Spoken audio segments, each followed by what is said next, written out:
Well, kumain lang ng tinapay guys, naging content na guys. So, this is a vlog.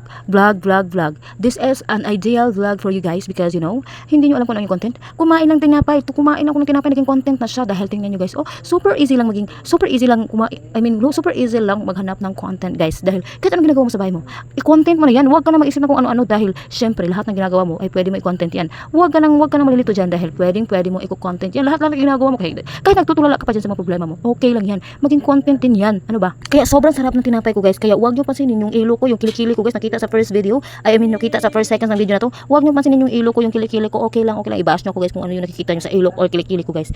Dahil basta masarap yung tinapay, masarap yung kinakain ko dahil masarap yung tinapay na binili ko dahil branded siya. Dahil alam niyo, minsan lang tayo makakain ng branded kasi mahirap lang tayo. Hindi tayo mayaman.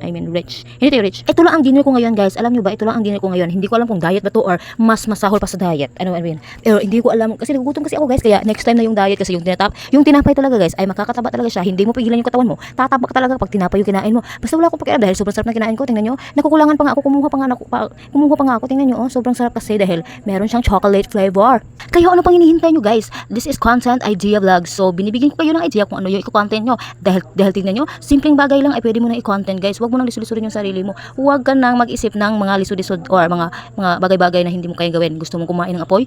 Parang ang hirap naman ang iniisip mo. Hindi yan pwede i-content dahil delikado yun sa katawan mo dahil may palaman. Tingnan nyo, oh. Sobrang sarap niyan guys. At syempre guys, huwag mo nang pahirapan yung sarili mo. Kung ano yung mga bagay na simple lang para sa'yo, ay yun ang i-content mo kahit na hindi marami yung viewers mo, kahit konti lang yung viewers mo. Okay lang, wala sila pakialam dahil basta ikaw isang vlogger. Okay lang. Basta wala kang basya, wala kang fans, walang nagkakagusto sa'yo sa pag as vlogger. So, okay lang yan. Basta kumain ko sa vlog mo.